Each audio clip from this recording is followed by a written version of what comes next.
യെഡിയൂരപ്പ നിലയിൽ തുടരുകയും ചെയ്തിരിക്കുന്നു. മോദിയെ താഴെയിറക്കാൻ മതേതര ജനാധിപത്യ സഖ്യത്തിനായുള്ള മുറവിളി ഉയരവെയാണ് ത്രിപുരയിലെ ഈ തിരിച്ചടി. അഭിലാഷ്, തീർച്ചയായും ഇനിയുള്ള മണിക്കൂറുകളിൽ നമുക്ക് പരിശോധിക്കേണ്ടത് എന്താണ് ഈ തെരഞ്ഞെടുപ്പ് ചിത്രം എന്നുള്ളതാണ്. പ്രത്യേകിച്ച് സഖ്യ കൂട്ടുകെട്ട് കനത്ത തോൽവിയിലേക്ക് എത്തുമ്പോൾ എന്താണ് ഈ തോൽവിക്ക് കാരണം? പരസ്പരം പോരടിച്ചവർ ഒരു സുപ്രഭാതത്തിൽ ഒന്നു ചേർന്നപ്പോൾ ജനം തിരസ്കരിച്ചതോ? അതെയോ കോൺഗ്രസിനെ ജയിപ്പിക്കാൻ CPIM-ഉം CPIM-നെ കൈപിടിച്ച് കയറ്റാൻ കോൺഗ്രസും ആത്മാർത്ഥമായി ശ്രമിക്കാതിരുന്നതോ? BJP വിരുദ്ധ വോട്ടുകൾ ഭിന്നിപ്പിക്കാൻ തൃണമൂൽ കോൺഗ്രസ് നിമിത്തമായോ? ത്രിപുരയിലെ പരീക്ഷണം പാളിയതിലെ പാഠങ്ങൾ എന്തൊക്കെ? വരുന്ന 2 മണിക്കൂർ ഈ വിഷയമാണ് സജീവമായി പരിഗണിക്കുന്നത്. പ്രൈം ഡിബേറ്റിലേക്ക് എല്ലാ പ്രേക്ഷകർക്കും ഒരിക്കൽ കൂടി സ്വാഗതം.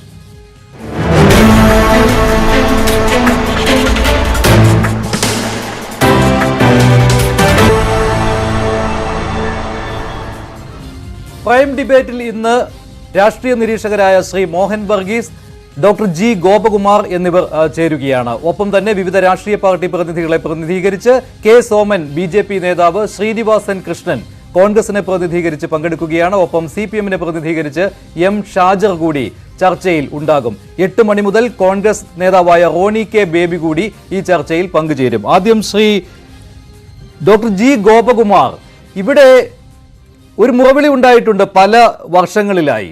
നരേന്ദ്രമോദി സർക്കാരിനെ താഴെയിറക്കണം, അതിനുവേണ്ടി മതേതര ജനാധിപത്യ മുന്നണിയാണ് ഇവിടെ വേണ്ടത്. ഒട്ടേറെ പരീക്ഷണങ്ങൾ നടത്തി. പക്ഷേ അവിടെയെല്ലാം BJP-ക്ക് അതിജീവിച്ച് മുന്നോട്ട് വരാൻ കഴിഞ്ഞിട്ടുണ്ട്. ത്രിപുരയിൽ വ്യത്യസ്തമായ ഒരു രീതിയിലായിരുന്നു പരീക്ഷണം. CPM പലപ്പോഴും ഈ മൂന്നാം മുന്നണി എന്ന രീതിയിലൊക്കെ വരുമ്പോൾ മാത്രമായിരിക്കും CPM അതിൽ അണിചേരാൻ ശ്രമിക്കുക. മാത്രമല്ല ഈ സഖ്യം എന്നത് പുറത്തു നിന്നുള്ള ചർച്ചകളായിരുന്നുവെങ്കിലും ആ സഖ്യം പ്രാവർത്തികമായി ഒരു ധാരണ എന്നാണ് അവർ പറയുന്നത്. ബംഗാളിൽ ധാരണയായിരുന്നു. പക്ഷെ ഇവിടെ സഖ്യം എന്ന് പുറത്തു പറഞ്ഞു CPM-ഉം കോൺഗ്രസും. പക്ഷേ എന്ത് പറ്റി ആ സഖ്യത്തിന്? തകർന്നടിയുകയല്ലേ ഉണ്ടായത്? അങ്ങനെ തന്നെ നമുക്ക് പറയാമല്ലോ, ഇല്ലേ? അങ്ങനെയാണെങ്കിൽ 2024 വരുമ്പോൾ ഇത്തരത്തിലുള്ള സഖ്യങ്ങൾക്ക് പ്രസക്തി കുറഞ്ഞിട്ടുണ്ടോ? അതോ ഒരു നല്ല പരീക്ഷണം അതിനെ ഒന്നോടെ തേച്ച് മിനുക്കിയെടുത്താൽ മതി എന്നാണോ? മഞ്ജുഷ്, തീർച്ചയായിട്ടും ഒരു പരീക്ഷണം തന്നെയായിരുന്നു ഈ തെരഞ്ഞെടുപ്പ് എന്നുള്ളതിൽ യാതൊരു സംശയവുമില്ല. പക്ഷേ രാഷ്ട്രീയത്തിൽ രണ്ടും കൂടി ചേരുമ്പോൾ 4 ആകില്ല എന്നുള്ളതാണ് ത്രിപുരയിലെ മാർക്സിസ്റ്റ് കോൺഗ്രസ് ഐക്യത്തിൽ നിന്ന് നമുക്ക് കണ്ട ഒരു അനാലിസിസ്, ഒരു വിലയിരുത്തൽ. കാരണം സമീപകാലത്ത് വരെ തമ്മിലടിച്ച് ശത്രുതയായിട്ട് നിന്ന 2 കക്ഷികൾ, അത് പ്രത്യേകിച്ച് CPM നല്ല ബേസ് ഉണ്ടെങ്കിൽ പോലും നമുക്കറിയാം ഇപ്പോൾ വോട്ടിംഗ് രീതി വന്നപ്പോൾ ഉദ്ദേശിച്ച രീതിയിൽ ഫലം കണ്ടില്ല എന്ന് മാത്രമല്ല, കോൺഗ്രസ്സിന് CPM-ൻ്റെ വോട്ട് കിട്ടിയെങ്കിലും മറിച്ച് കോൺഗ്രസിൻ്റെ ഒത്തിരി വോട്ടുകൾ BJP-ക്കോ മറ്റോ കക്ഷികൾക്കോ പോയിട്ടുള്ളതായി നമുക്ക് കാണാം. അതുകൊണ്ട് തന്നെയാണ്, ഇല്ലെങ്കിൽ കഴിഞ്ഞ തിരഞ്ഞെടുപ്പിൽ CPM-ൻ്റെയും കോൺഗ്രസിൻ്റെയും വോട്ടിംഗ് ശതമാനം കൂട്ടിച്ചേർത്താൽ ഞാൻ നേരത്തെ പറഞ്ഞ 4 ആകില്ല എന്നുള്ള തെളിവ് ഈ തെരഞ്ഞെടുപ്പിൽ. പക്ഷേ അത്തരത്തിലുള്ള കണക്കിലെ കളികളല്ലേ ഒടുവിൽ ഒരു തെരഞ്ഞെടുപ്പ് സഖ്യത്തിന്റെ വിജയത്തിലേക്കും എത്തിക്കുന്നത്? കാരണം ഇത്തരത്തിലെ കണക്കിലെ കളികൾ കൂട്ടി യോജിപ്പിക്കുന്നതിന് വേണ്ടി വിദഗ്ധരായ പലരെയും വലിയ തുക നൽകി ഓരോ രാഷ്ട്രീയ പാർട്ടികളും വിലക്കെടുത്ത് കൊണ്ടുവരാറുണ്ട്. അതിലേറ്റവും പ്രധാനപ്പെട്ടത് BJP-യാണ്. പക്ഷേ എന്തുകൊണ്ട് ഈ കണക്കുകൾ യോജിക്കുന്നില്ല? ഇപ്പോൾ CPM-ഉം കോൺഗ്രസും ചേർന്ന് കഴിഞ്ഞാൽ കഴിഞ്ഞ തവണത്തെ വോട്ടിംഗ് ശതമാനം പോലും എന്തുകൊണ്ട് ഈ മുന്നണിക്ക് കിട്ടുന്നില്ല? അതെന്തുകൊണ്ട് സംഭവിക്കുന്നു? ഈ ഒരു സഖ്യത്തിന് വേണ്ടി ആത്മാർത്ഥമായി 2 കൂട്ടരും നിൽക്കാത്തത് കൊണ്ടാണോ? അല്ലെങ്കിൽ ഒരു പാർട്ടി മുന്നോട്ട് വന്നു കഴിഞ്ഞാൽ അത് ഞങ്ങൾക്ക് തിരിച്ചടി ഉണ്ടാക്കും എന്ന രീതിയിലുള്ള ഭയപ്പാടോടുകൂടി നേതാക്കളും പ്രവർത്തകരും, നേതാക്കളാണല്ലോ അവിടെ തീരുമാനമെടുക്കുന്നത് അടിത്തട്ടിൽ, അവിടെ നിന്ന് അത് പ്രവർത്തകരിലേക്കും വ്യാപിക്കുന്നു. അങ്ങനെ ഈ സഖ്യങ്ങൾ പൊളിയുന്നതാണോ? അതാണോ ഈ ത്രിപുരയിൽ ഇപ്പോൾ കണ്ടത്? അല്ല, തീർച്ചയായിട്ടും ഈ കഴിഞ്ഞ തെരഞ്ഞെടുപ്പ് പ്രചരണ രംഗത്ത് കോൺഗ്രസിൻ്റെ വളരെ സീനിയർ നേതാക്കളൊന്നും അവിടെ വന്നിട്ടില്ല എന്നുള്ളത് വ്യക്തമാണ്. അതുകൊണ്ട് തന്നെ തെരഞ്ഞെടുപ്പിൻ്റെ ഒരു പരീക്ഷണം മാത്രമായിട്ട് ഇതിനെ കാണാൻ കഴിയുള്ളൂ. മറ്റൊരു കാര്യം കൂടി പറയാം, 2 കാര്യങ്ങൾ. ഒന്ന്, ഗവൺമെൻറ്റിൻ്റെ പെർഫോമൻസ് വിലയിരുത്തുന്ന ഒരു തിരഞ്ഞെടുപ്പ് കൂടിയാണ്. എല്ലാ തിരഞ്ഞെടുപ്പും അങ്ങനെ തന്നെയാണ്. അതുകൊണ്ടാണ് നമ്മൾ പലപ്പോഴും മാധ്യമരംഗത്ത് ആൻറ്റി ഇൻകംബൻസി ഫാക്ടർ എന്നൊക്കെ പറയുന്നത്. എന്തുകൊണ്ട് ഇത്തവണ ഏശിയില്ല എന്നുള്ളതും നമ്മൾ നോക്കേണ്ടതാണ്. ഫാക്ടർ ഇല്ലായിരുന്നു എന്ന് പറയാൻ പറ്റുമോ? അല്ല, ഉണ്ടായിരിക്കും, പക്ഷേ അവിടെ ഇല്ലാന്ന് പറയുന്നില്ല. പക്ഷേ ശക്തമായ ഒഴുക്കുണ്ടായില്ല എന്നുള്ളതാണ്. തീർച്ചയായും അവിടെ ചോദിക്കാനുള്ള കാരണമുണ്ട്. അഭിലാഷ്, എന്താണെന്ന് വെച്ചാൽ അവിടെ മുഖ്യമന്ത്രിയെ മാറ്റേണ്ടി വന്നിരുന്നു. അത് മാത്രമല്ല, തെരഞ്ഞെടുപ്പ് ഫലം വരുമ്പോൾ ഉപമുഖ്യമന്ത്രിക്ക് വിജയിക്കാൻ സാധിച്ചിട്ടില്ല. 3 മന്ത്രിമാർക്ക് പരാജയപ്പെടേണ്ടി വരുന്നു. അപ്പോൾ അങ്ങനെ ഉണ്ടായിരുന്നു ഭരണവിരുദ്ധ വികാരം വികാരമൊക്കെ ഉണ്ടായിരുന്നു. പക്ഷെ അത് ഏശിയില്ല, കഴിയില്ല. ശക്തമായിട്ട് അത് ഏശിയില്ല എന്നുള്ളതല്ലേ ഈ തെരഞ്ഞെടുപ്പ് ഫലം കാണിക്കുന്നത്. മാത്രമല്ല മൂന്ന് പ്രധാനപ്പെട്ട, ഒരർത്ഥത്തിൽ മുന്നിൽ നാല് പ്രധാനപ്പെട്ട കക്ഷികൾ തമ്മിൽ വോട്ട് ചിതറിയപ്പോൾ ഒരു മൾട്ടി പാർട്ടി സിസ്റ്റത്തിന്റെ പ്രസക്തി വന്നു. അങ്ങനെ വരുമ്പോൾ ഏറ്റവും മുമ്പിൽ നിൽക്കുന്ന കക്ഷിക്ക് ഒരു അഡ്വാൻറ്റേജ് ഉണ്ടാകും. അതിവിടെ വ്യക്തമായിട്ട് BJPക്ക് തന്നെയാണ്. പണ്ട് ഇത് കോൺഗ്രസിന് എൻജോയ് ചെയ്തിരുന്ന ഒരു ഗുണമാണ് മൾട്ടിപ്ലയർ എഫക്ട്. ആ മൾട്ടിപ്ലയർ എഫക്ട് ഇപ്പൊ BJPക്ക് അനുകൂലമായിട്ട് വന്നു. ചേരുന്നുണ്ട് ഷാജർ. ഇപ്പോൾ CPM-ന്റെ ഔദ്യോഗികമായ വിശദീകരണം വന്നിട്ടുണ്ട്. സീതാറാം യെച്ചൂരി ഇക്കാര്യം പറയുകയും ചെയ്തു. BJPക്ക് കഴിഞ്ഞ തവണത്തേക്കാൾ ശക്തി ക്ഷയിച്ചു എന്നാണ് സീതാറാം യെച്ചൂരി പറഞ്ഞത്. രണ്ട് കാര്യങ്ങൾ അതിൽ കണക്കിലെടുക്കാം. ഒന്ന്, സീറ്റ് കുറഞ്ഞു. രണ്ട്, വോട്ട് ഷെയർ കുറഞ്ഞിട്ടുണ്ട്. കാരണം 43.59% നിന്ന് 38.97% ലോക്സഭയുമായി കമ്പയർ ചെയ്യുമ്പോൾ അതിനേക്കാൾ വലിയ കുറവാണ്. പക്ഷേ CPM-ന് എന്ത് സംഭവിച്ചു? CPM-ന് 42.22% വോട്ടുണ്ടായിരുന്ന സമയത്താണ് 2018 തെരഞ്ഞെടുപ്പിൽ 16 സീറ്റ് കിട്ടിയത്. ഇപ്പോൾ അത് 24.62% കുറഞ്ഞു. സീറ്റുകളുടെ എണ്ണം 11 കുറഞ്ഞു. അങ്ങനെ വരുമ്പോൾ ശക്തി ക്ഷയിച്ചിട്ടുള്ളത് BJPക്ക് മാത്രമല്ല, BJPക്ക് ഭരണം നിലനിർത്താനെങ്കിലും കഴിഞ്ഞു. CPM-ന് കഴിഞ്ഞ തവണത്തെ സംഖ്യയിൽ എത്താൻ പറ്റിയില്ല എന്ന് പറയുമ്പോൾ മുഖ്യ പ്രതിപക്ഷമാകാൻ പോലും പറ്റുന്നില്ല.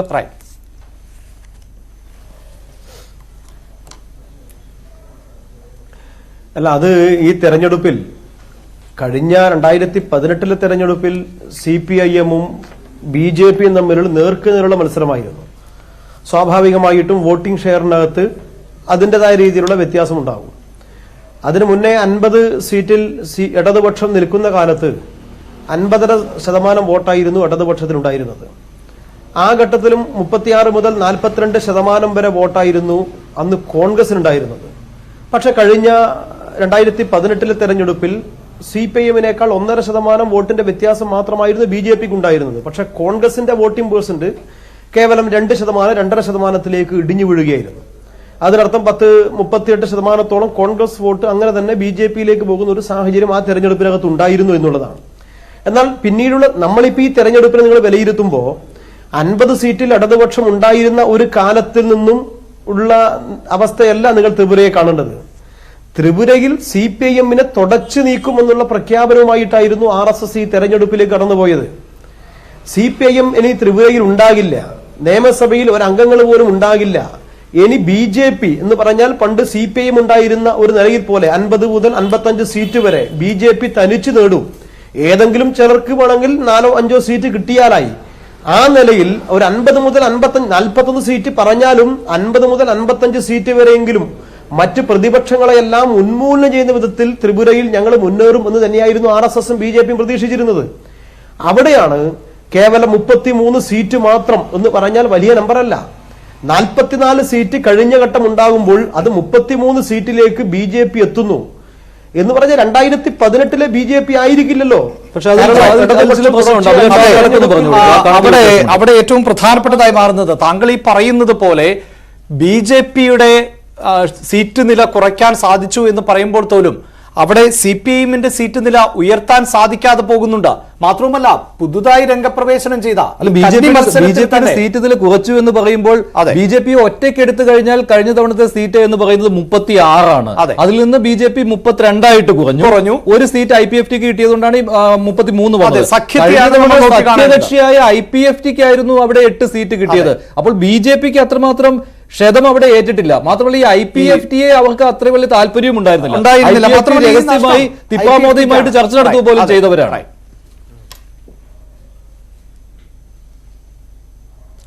അത് നിങ്ങൾ മനസ്സിലാക്കേണ്ടത്, കഴിഞ്ഞ തെരഞ്ഞെടുപ്പിൽ CPIM മത്സരിച്ചത് ഒരു 58 സീറ്റിലായിരിക്കും. കഴിഞ്ഞ തെരഞ്ഞെടുപ്പിൽ BJP മത്സരിച്ചിരുന്നത് കേവലം 48 സീറ്റ് മാത്രമായിരിക്കും. 10, 12, 13 സീറ്റായിരുന്നു IPFT-ക്ക് കൊടുത്തത്. നിങ്ങൾ മറന്നു കാണില്ല. ഈ തെരഞ്ഞെടുപ്പിൽ 5 സീറ്റ് മാത്രമായിരുന്നു IPFT-ക്ക് കൊടുത്തത്. 55 സീറ്റിലും BJP-യാണ് മത്സരിച്ചത്. കഴിഞ്ഞ വർഷം BJP മത്സരിച്ചതിനേക്കാൾ 6-7 സീറ്റ് അധികം BJP വർഷം മത്സരിച്ചിട്ടുണ്ട്.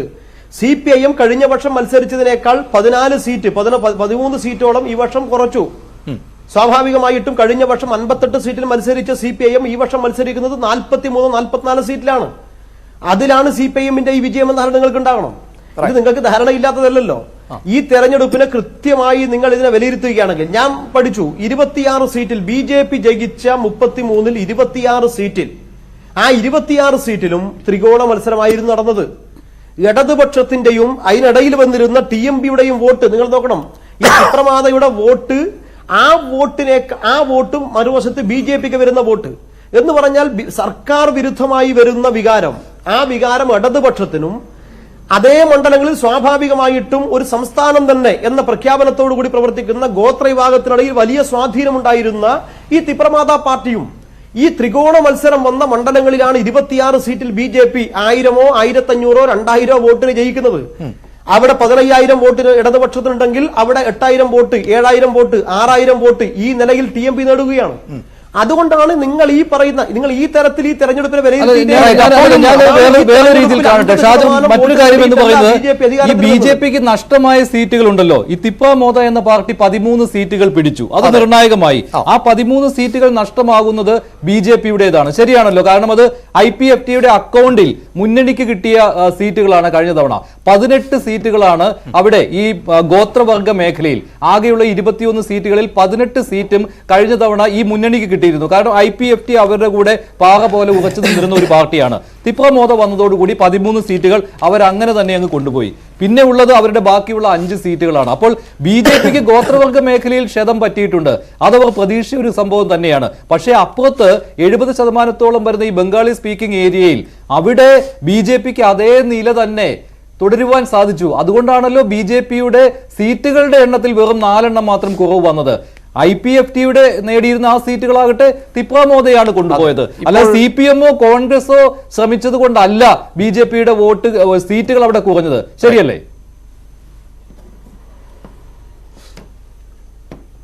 അങ്ങനെയല്ല. നിങ്ങൾ മനസ്സിലാക്കുന്നത് പോലെ ഈ ആദിവാസി മണ്ഡലമായിരിക്കുന്ന 20 മണ്ഡലങ്ങളിൽ മാത്രമല്ല തിപ്രമോദ മത്സരിച്ചിരുന്നത്. ജയിച്ച കാര്യമാണ്. 42 സീറ്റുകളിൽ തിപ്രമോദ മത്സരിച്ചു. പക്ഷേ അവർ ഫോക്കസ് ചെയ്തത് 20 സീറ്റുകളിൽ മാത്രമാണ്. ജയിക്കാനും കഴിഞ്ഞത് ആ ഒരു 13 സീറ്റുകളിലാണ്, ആ മേഖലയിലെ മാത്രം. ഓക്കെ, പക്ഷേ ഞാൻ ഇവിടെ വേണമെങ്കിൽ 26 മണ്ഡലം വേണമെങ്കിൽ വായിക്കാം. ആ മണ്ഡലത്തിൽ CPIMന്റെ വോട്ടും തിപ്രമാതയുടെ വോട്ടും അതോടൊപ്പം തന്നെ BJPയുടെ വോട്ട് നിങ്ങൾക്ക് പറഞ്ഞു തരാം. ഇത് രണ്ടും എന്ന് പറഞ്ഞാൽ തിപ്രമാതയുടെയും CPIMന്റെയും വോട്ട് ചേർത്ത് വെച്ചാൽ ഈ 26 മണ്ഡലത്തിലും 5000 വോട്ടിനടുത്ത് വോട്ടിന് BJP പരാജയപ്പെടും. 26 BJP വിജയിച്ച് CPIMും BJP നേർക്കുനേർ മത്സരിച്ച മണ്ഡലത്തിലെല്ലാം CPM ജയിച്ചിരുന്നു.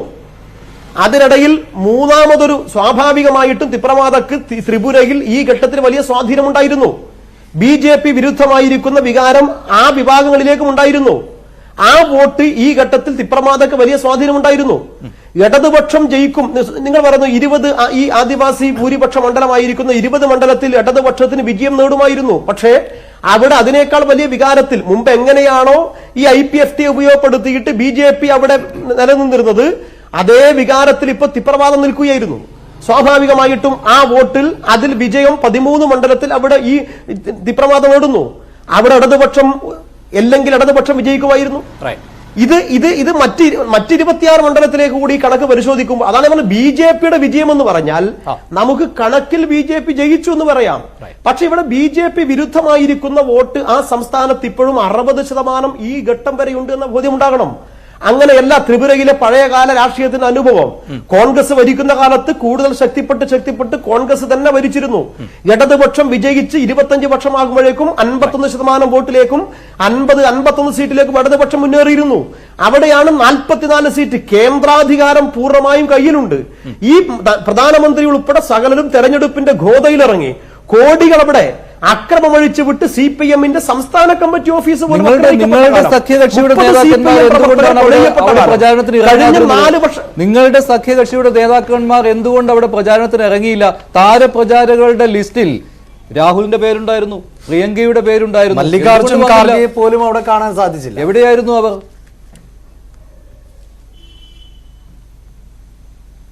ഏതായാലും CPIMന്റെ ജനറൽ സെക്രട്ടറി ഉൾപ്പെടെ CPIMന്റെ പോളിറ്റ് ബ്യൂറോ അംഗങ്ങളും CPIMന്റെ നേതാക്കന്മാരും കേരളത്തിലുള്ള മന്ത്രിമാർ ഉൾപ്പെടെ ഈ തെരഞ്ഞെടുപ്പിന്റെ പ്രചരണത്തിന് ഈ തെരഞ്ഞെടുപ്പിൽ BJPയുടെ പരാജയം ഉറപ്പിക്കാൻ വേണ്ടിയിട്ടുള്ള പ്രവർത്തനത്തിൽ രംഗത്തുണ്ടായിരുന്നു.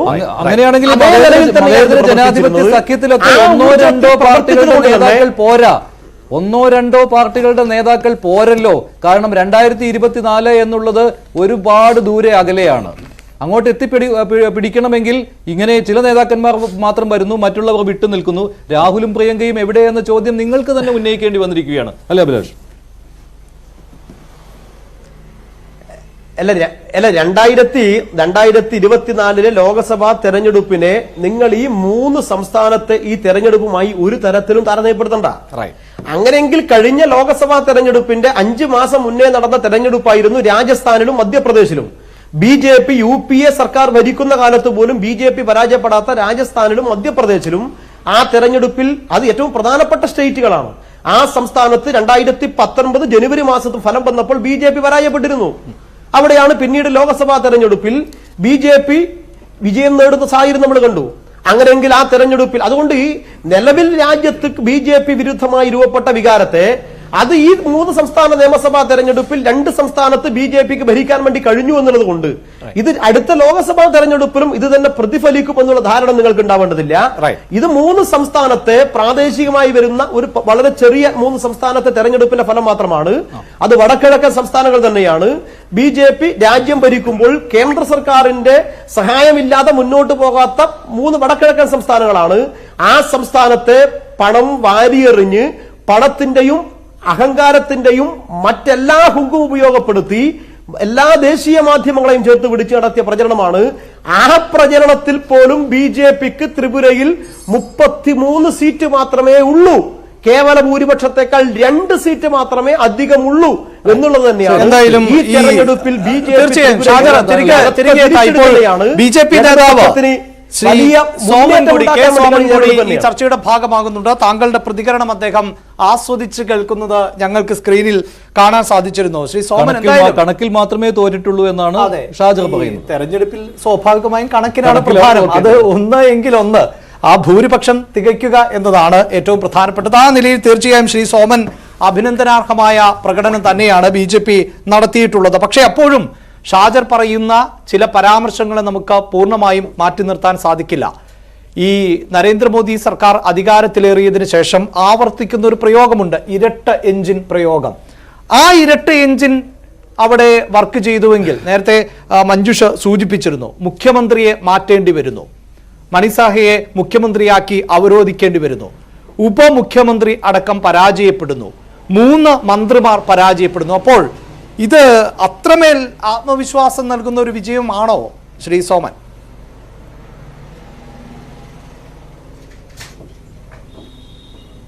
ഈ തെരഞ്ഞെടുപ്പ് അതിന്റെ വിജയം അതിന്റെ ശോഭ കെടുത്തി അവതരിപ്പിക്കേണ്ട ബാധ്യത, ഒരു ഗതികേട് CPM ഈ ചർച്ചയിൽ സ്വീകരിക്കുന്നു എന്നുള്ളതാണ് പ്രേക്ഷകർ കാണുകയും മനസ്സിലാക്കുകയും ചെയ്യുന്നത്.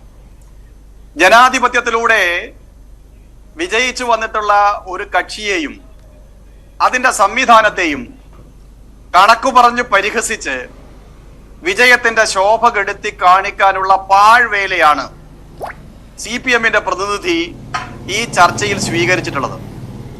എന്താണ് ത്രിപുരയുടെ പശ്ചാത്തലം? അത് പ്രേക്ഷകർക്കറിയാമല്ലോ. ഏറെക്കാലം കൈയടക്കി വെച്ചിരുന്ന ത്രിപുര, എതിരാളികളില്ലാതിരുന്ന ഭരണം നടത്തിയിരുന്ന മാണിക് സർക്കാർ അടക്കമുള്ള നേതാക്കന്മാർ അവരുള്ള ത്രിപുരയിലാണെന്നേ BJPയെ പരാജയപ്പെടുത്താൻ വേണ്ടിയിട്ടുണ്ടാക്കിയ അവിശുദ്ധ ബാന്ധവത്തെ പോലും പരാജയപ്പെടുത്തിക്കൊണ്ട് BJP ഇന്ന് കാണുന്ന അഭിമാനകരമായിട്ടുള്ള നേട്ടം കൈവരിച്ചിട്ടുള്ളത് എന്നുള്ളതാണ്. ഇന്ത്യയിലെ ജനാധിപത്യ സമൂഹം അങ്ങനെയാണ് ആ തെരഞ്ഞെടുപ്പിനെ വിലയിരുത്തുന്നതാണ് എന്റെ അഭിപ്രായം. അവിടെ ശ്രീ ഷാജർ ചേർത്ത് വെക്കുന്ന ചില കണക്കുകൾ കൂടിയുണ്ട്. എവിടെയൊക്കെയാണോ BJPയും അതോടൊപ്പം തന്നെ CPIM നേരിട്ട് പോരാടിയത് അവിടെയൊന്നും ഈ പറയുന്ന ശോഭയുണ്ടായിട്ടില്ല വിജയത്തിന് എന്നുള്ളതാണ്. മാത്രമല്ല ഈ തിപ്രമോദ പാർട്ടി വോട്ട് ചോർത്തിയത് അത് ഒരുപക്ഷെ പ്രതീക്ഷിച്ചിരുന്നത് BJPയുടെ വോട്ട് ബാങ്കിൽ വിള്ളൽ വീഴ്ത്തുമെന്നാണ്. പക്ഷേ ആ നഷ്ടം, അങ്ങനെയുള്ള ചില കണക്കുകൾ കൂടിയാണ് ഷാജർ മുന്നോട്ട് വെക്കുന്നത്. ശ്രീ സോമൻ, CPM ഈ കണക്ക് പറയുന്ന സമയത്ത് CPMനൊപ്പം ആരാണ് ഉള്ളത്?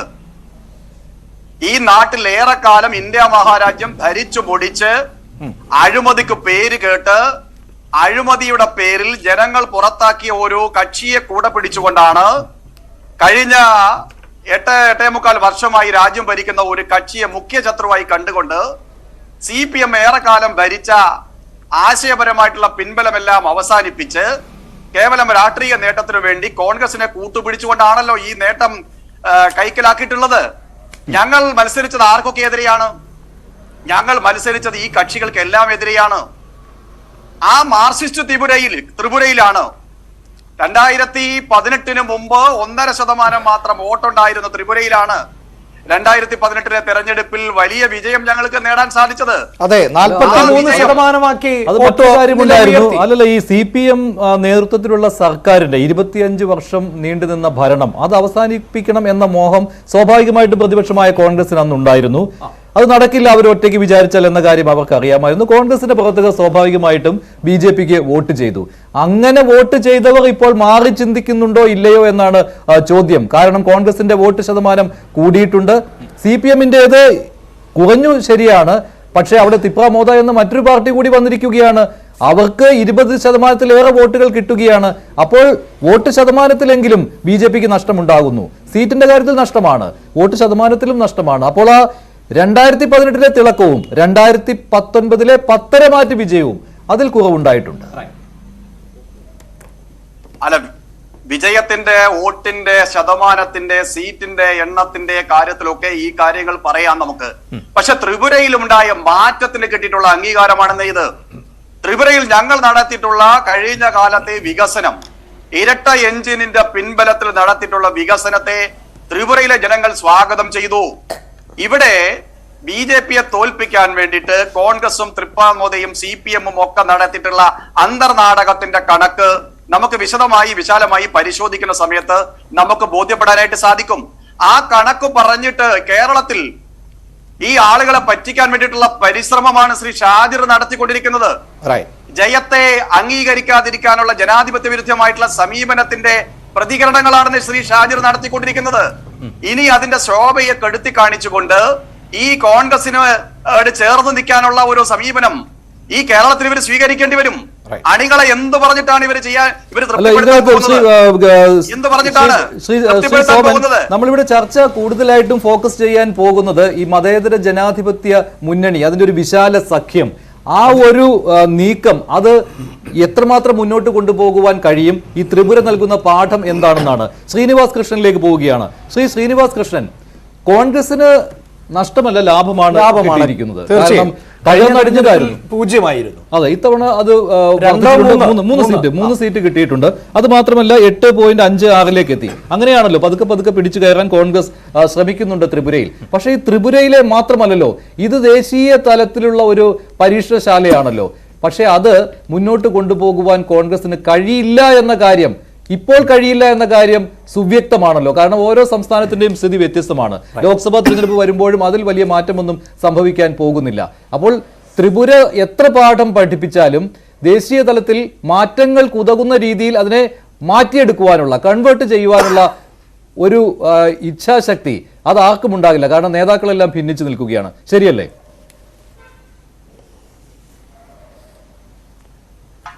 ആദ്യമായി തന്നെ ഈ ചർച്ചയിൽ എൻ്റെ ഭാരതീയ ജനതാ പാർട്ടിയിൽ നിന്നുള്ള സുഹൃത്തിനെ ഞാൻ അഭിനന്ദിക്കുകയാണ്. ത്രിപുരയിൽ അവർ അധികാരത്തിലേക്ക് തിരിച്ചു വന്നത് അഭിനന്ദിക്കുന്നതിനോടൊപ്പം തന്നെ ചില രാഷ്ട്രീയ യാഥാർത്ഥ്യങ്ങളിലേക്ക് കൂടി വിരൽ ചൂണ്ടാൻ ഞാൻ ഈ അവസരം ഉപയോഗിക്കുക.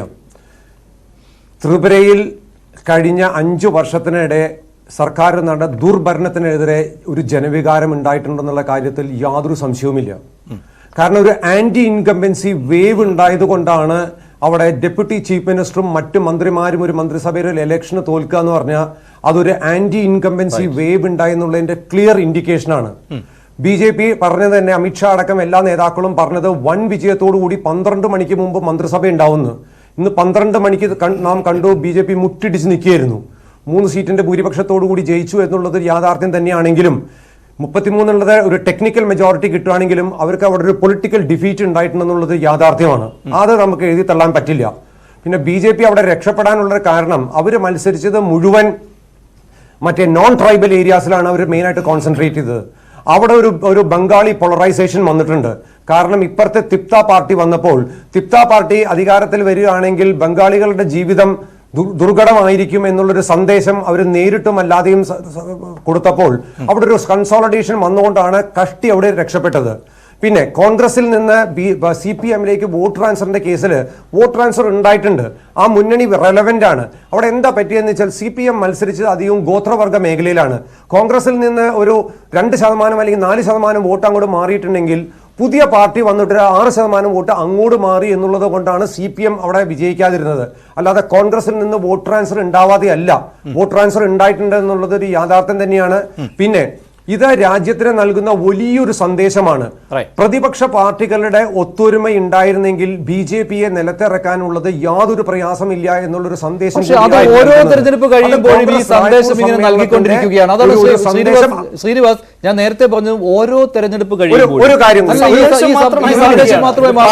ഗുജറാത്ത് കഴിഞ്ഞപ്പോഴും ഇത് തന്നെ പറയുകയുണ്ടായി. ഗുജറാത്തിൽ വൻ ഭൂരിപക്ഷം BJP നേടി. പക്ഷെ അവിടെ ആം ആദ്മി പാർട്ടിയായിരുന്നു ഈ ജയന്റ് കില്ലർ എന്നൊക്കെ പറയുന്നത് പോലെ BJP-യുടെ വൻ വിജയത്തിന് വഴിയൊരുക്കിയത്. നിങ്ങളെല്ലാവരും ഇങ്ങനെ ഈ മതേതര സഖ്യത്തെ പറ്റി പറയുകയും അവിടെ ഏതെങ്കിലും ഒരു പാർട്ടി വന്ന് ഉടക്കൊണ്ടാക്കുകയും ചെയ്യും.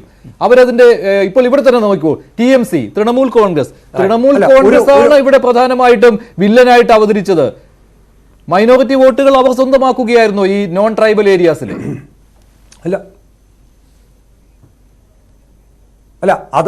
അത് തന്നെയാണ് റായ്പൂർ സമ്മേളനം അടിവരയിട്ട് പറഞ്ഞത്. ഇന്ന് രാജ്യം നേരിടുന്ന ഏറ്റവും വലിയ ഭീഷണി ഭാരതീയ ജനതാ പാർട്ടി RSS ഗവൺമെന്റാണ്. ഭരണഘടനയ്ക്ക് യാതൊരു വിലയുമില്ല, പാർലമെന്റിന് വിലയില്ല, കോടതികളെ വിരട്ടാൻ നോക്കുന്നു, തെരഞ്ഞെടുപ്പ് കമ്മീഷന് അതിന്റെ സ്വതന്ത്രമായി പ്രവർത്തിക്കാൻ അനുവദിക്കുന്നില്ല.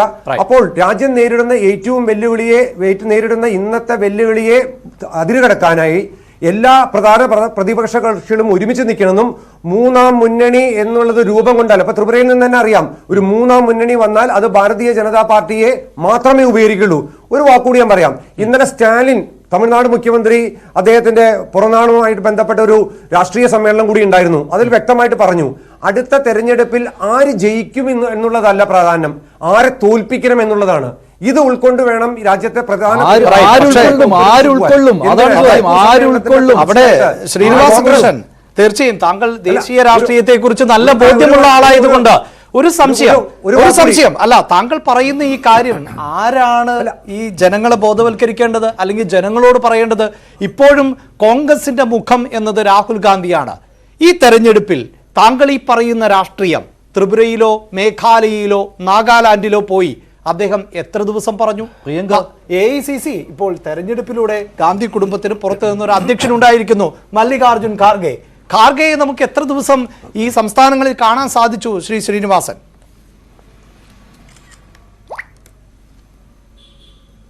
അല്ല, ത്രിപുരയെ സംബന്ധിച്ചിടത്തോളം അദ്ദേഹം പുതുതായിട്ട് ചാർജ് എടുത്തിട്ടേ ഉള്ളൂ.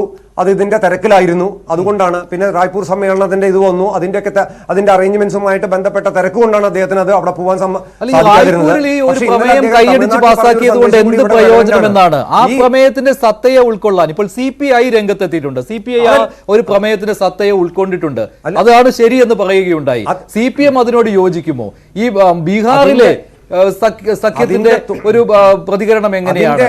ഇതിലെല്ലാം വരുമ്പോൾ ഇപ്പോൾ ആം ആദ്മി പാർട്ടി സഹകരിക്കുമോ? ഇല്ലല്ലോ. തൃണമൂൽ സഹകരിക്കുമോ? തൃണമൂൽ മമത പറയുന്നത് ഇന്ന സംസ്ഥാനങ്ങളിൽ മാത്രം ഈ സഖ്യം മതി എന്നാണ്. ബംഗാളിലേക്ക് ഈ സഖ്യം കൊണ്ട് ചെല്ലാൻ പറ്റില്ല. ഇപ്പോൾ കണ്ടു ത്രിപുരയിലേക്ക് ചെല്ലാൻ പറ്റില്ല, മറ്റു വടക്കിഴക്കൻ സംസ്ഥാനങ്ങളിലേക്ക് ചെല്ലാൻ പറ്റില്ല. മമത പറഞ്ഞത് എവിടെയാണ്? മധ്യപ്രദേശിലും ജാർഖണ്ഡിലും പിന്നെ മറ്റേതോ ഒരു സംസ്ഥാനത്തും മാത്രമായി ഒതുങ്ങിക്കോളൂ എന്നാണ്. അപ്പോൾ ഓരോരുത്തർക്കും പ്രധാനമന്ത്രിയാകണം. പിന്നെ ഈ റായ്പൂർ സമ്മേളനത്തിന്റെ ഈ പ്രമേയത്തിനെ ആരുൾക്കൊള്ളുമെന്നാണ്. ഇതിനകത്താണ് പ്രധാനമായിട്ടും ഇന്നലെ തമിഴ്നാട്ടിലെ കോൺഗ്രസ് പ്രസിഡന്റ് ഇഷ്യൂ ചെയ്തൊരു സ്റ്റേറ്റ്മെന്റിനെ നോക്കണ്ടേ. പലരും പിന്മാറുന്ന എന്താ വെച്ചാൽ പലവർക്കും അതിന്റെ നേതൃത്വത്തിലേക്ക് വരണമെങ്കിലും ഇന്ത്യൻ നാഷണൽ കോൺഗ്രസ് വളരെ വ്യക്തമായി ശ്രീ ഖാർഗെ ഇന്നലെ തമിഴ്നാട്ടിൽ പറഞ്ഞു, ആര് നയിക്കണം എന്ന കാര്യത്തിൽ ഇന്ത്യൻ നാഷണൽ കോൺഗ്രസിന് ഇന്നത്തെ സാഹചര്യത്തിൽ യാതൊരു നിർബന്ധമില്ല, അത് തെരഞ്ഞെടുപ്പിന് ശേഷം മതി. അത് കോൺഗ്രസ് വളരെ വ്യക്തമായിട്ട് അത് ക്ലിയർ ചെയ്തിട്ടുണ്ട്. ഒരേ ഒരു ലക്ഷ്യം മാത്രമേ ഉള്ളൂ, എല്ലാ പ്രതിപക്ഷ കക്ഷികളും അഭിപ്രായ വ്യത്യാസങ്ങൾ മാറ്റി നിർത്തി രാജ്യത്തിന്റെ താല്പര്യത്തിനായി ഒത്തൊരുമിക്കണമെന്ന്. അത് ഒത്തൊരുമിച്ചാൽ കാര്യം സാധിക്കും എന്നുള്ള കാര്യത്തിന്റെ വ്യക്തമായൊരു സൂചന കൂടിയാണ് ഈ ത്രിപുരയിൽ നിന്നുള്ള ഇന്നത്തെ സന്ദേശം. വരും ദിവസങ്ങളിൽ അതാത് സംസ്ഥാനങ്ങളിലെ കാര്യങ്ങളും രാഷ്ട്രീയ യാഥാർത്ഥ്യവും കൂടി ഉൾക്കൊണ്ട് പ്രതിപക്ഷ കക്ഷികളിൽ അങ്ങോട്ടും ഇങ്ങോട്ടുമുള്ള അഡ്ജസ്റ്റ്മെന്റ് വരും. ലോക്സഭാ തെരഞ്ഞെടുപ്പിന് മുമ്പ് ദേശീയ തലത്തിൽ ഒരു ഒത്തൊരുമ വരും എന്നുള്ള കാര്യത്തിൽ യാതൊരു സംശയവുമില്ല. ആ ഡയറക്ഷനിലാണ് ഇപ്പൊ കാര്യങ്ങൾ ആത്മവിശ്വാസമാണ്. എന്തായാലും നമുക്ക് ഈ ഘട്ടത്തിൽ ഒരു കാര്യം കൂടി പറയൂ, ഒരു കാര്യം കൂടി പോയിന്റ് കൂടി പറയാം.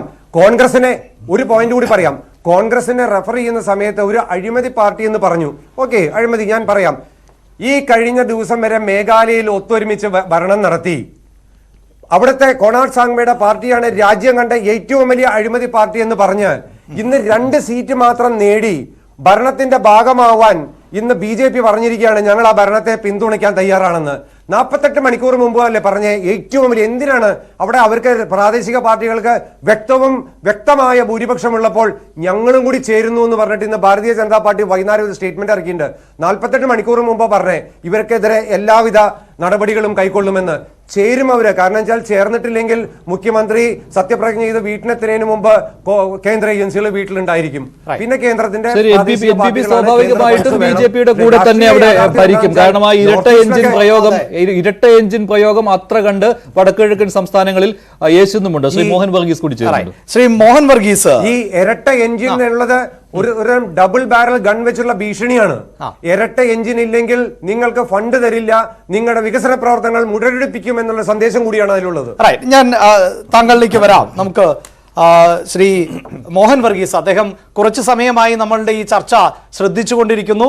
ഈ കോൺഗ്രസ് പ്രതിനിധിയുടെയും ഇടതുപക്ഷ പ്രതിനിധിയുടെയും BJPയുടെയും എല്ലാം പ്രതികരണങ്ങൾ താങ്കൾ കേട്ട് കഴിഞ്ഞു. സാർ, ഇതിൽ ഈ വടക്കുകിഴക്കൻ സംസ്ഥാനങ്ങൾ തന്നെ അത് ചെറിയ സംസ്ഥാനങ്ങളാണ്. ഒരുപക്ഷെ ഈ തെരഞ്ഞെടുപ്പ് ചരിത്രം പരിശോധിച്ചാൽ ഈ സംസ്ഥാനങ്ങളുടെ തെരഞ്ഞെടുപ്പുകളൊന്നും ദേശീയ രാഷ്ട്രീയത്തിൽ വലിയ തോതിൽ അടയാളപ്പെടുത്തിയിട്ടില്ല എന്ന് വേണം മനസ്സിലാക്കാൻ. എന്നാൽ പിന്നീട് ഈ ഘട്ടം ഘട്ടമായി BJP ഈ പ്രദേശങ്ങളിലേക്ക് പടർന്നതോടുകൂടിയാണ് ദേശീയ രാഷ്ട്രീയവും ഈ വടക്ക് കിഴക്കൻ സംസ്ഥാനങ്ങളെ ഉറ്റുനോക്കുന്നത്. 2013 വരെയൊക്കെ അവിടെ ഒരു എക്സിറ്റ് പോൾ പോലും നടത്താറില്ല. കാരണം ഈ നിയമസഭാ തെരഞ്ഞെടുപ്പിൽ അത്ര വലിയ പ്രാധാന്യം അവിടെയാണ് ഞാൻ പറഞ്ഞ പോയിന്റിലേക്ക് വന്നത്. അതായത് 2014 നരേന്ദ്രമോദി അധികാരത്തിലേറുന്നു. അതിനുശേഷം വടക്ക് കിഴക്കൻ സംസ്ഥാനങ്ങളും കാവി അണിയുന്ന തരത്തിലേക്ക്, കാവി അണിയുന്നു എന്ന് പറഞ്ഞാൽ പൂർണ്ണമായും പറയാൻ സാധിക്കില്ല, തെരഞ്ഞെടുപ്പ് തന്ത്രത്തിന്റെ ഒരു പ്രത്യേകതയുണ്ട്. കാരണം നാഗാലാൻഡ് തന്നെ എടുത്തു കഴിഞ്ഞാൽ അത് കാണാവുന്നതാണ്. ക്രൈസ്തവർക്ക് ഭൂരിപക്ഷമുള്ള നാഗാലാൻഡിൽ 40 സീറ്റുകൾ NDPPക്ക് വിട്ടുകൊടുത്തുകൊണ്ട് 20 സീറ്റിൽ മാത്രം മത്സരിച്ച് BJP ഭാഗമാകുന്നു. അവിടെ തുടർച്ചയായിട്ട് അവർ ഭരണത്തിലേക്ക് വരികയാണ്. അത്തരത്തിലുള്ള തന്ത്രങ്ങൾ പയറ്റുന്നു. അവിടെയാണ് ഈ ഇരട്ട എഞ്ചിൻ പ്രയോഗം അത് പൂർണ്ണമായിട്ടും വിജയിക്കുക. ശ്രീ മോഹൻ വർഗീസ്, അപ്പോൾ ഈ പവർ പൊളിറ്റിക്സിനെ നമുക്ക് അങ്ങനെ ചെറുതായൊന്നും കാണേണ്ടതില്ല. വർത്തമാന കാലഘട്ടത്തിൽ എന്താണ് ഈ ത്രിപുരയിലടക്കം സംഭവിച്ചത് എന്നാണ് താങ്കൾ നിരീക്ഷിക്കുന്നത്? അഭിലാഷ്, മഞ്ജുഷ്, വടക്ക് കിഴക്കൻ സംസ്ഥാനങ്ങൾ 24 ലോക്സഭാ മണ്ഡലങ്ങളെയാണ് പ്രദാനം ചെയ്യുന്നത് ഭാരതത്തിൽ ലോക്സഭയിൽ. അതുകൊണ്ട് ഇതുവരെ ഒരുപക്ഷെ കഴിഞ്ഞ പതിറ്റാണ്ട് വരെ സാമാന്യം തുച്ഛീകരിച്ച് കണ്ടിരുന്ന വടക്ക് കിഴക്കൻ സംസ്ഥാനങ്ങൾക്ക് ഭാരതീയ ജനതാ പാർട്ടി അധികാരത്തിൽ വന്നതിന് ശേഷം പ്രത്യേകമായ ഒരു നോട്ടം അല്ലെങ്കിൽ ഒരു പരിഗണന നൽകുന്നതായി കാണാം. അപ്പോൾ അതിൻ്റെ ഭാഗമായി ഒരു മുഖം മിനുക്കൽ, ഒരു ഇന്ത്യയുടെ ഹിന്ദി ഹൃദയഭൂമിയിലോ കോണ്ടിനെന്റൽ സബ് കോണ്ടിനെന്റൽ ഇന്ത്യയിലോ ഉള്ള ഒരു പാർട്ടി എന്ന ഇമേജിന് ഉപരിയായി ഇന്ത്യയുടെ ഒരു പാൻ ഇന്ത്യ ഇമേജിലേക്കുള്ള BJPയുടെ വളർച്ചയിൽ ഭാരതീയ ജനതാ പാർട്ടി ഒരുപക്ഷെ ലുക്ക് ഈസ്റ്റ് പോളിസി എന്ന് വിളിക്കാം. വിദേശ നയത്തിൻ്റെ കാര്യത്തിലാണല്ലോ നമ്മൾ ലുക്ക് ഈസ്റ്റ് എന്നും ആക്ട് ഈസ്റ്റ് എന്നും പറയുന്നത്. വിദേശ രാജ്യങ്ങൾ ജപ്പാനുമായിട്ടും ചൈനയുമായിട്ടും കൊറിയയുമായിട്ടുള്ള ബന്ധങ്ങളാണ് ഭാരതത്തിന്. പക്ഷെ ഇവിടെ വടക്ക് കിഴക്കൻ സംസ്ഥാനങ്ങളുമായി ഒരു താതാത്മ്യപ്പെടുകയും അവിടെ ഒരു ഭരണത്തിൻ്റെ ജൂനിയർ പാർട്ട്ണറായി തുടങ്ങുകയും അങ്ങനെ സാവകാശം ജനമനസ്സുകളിൽ സ്ഥാനം ലഭിച്ചതിന് ശേഷം അവിടുത്തെ നിർണായക ശക്തിയായി മാറുകയും ചെയ്യാം എന്ന ഭാരതീയ ജനതാ പാർട്ടിയുടെ പ്ലാനിൻ്റെ മറ്റൊരു വിജയം കൂടിയാണ് ഇവിടെ കണ്ടുകൊണ്ടിരിക്കുന്നത്.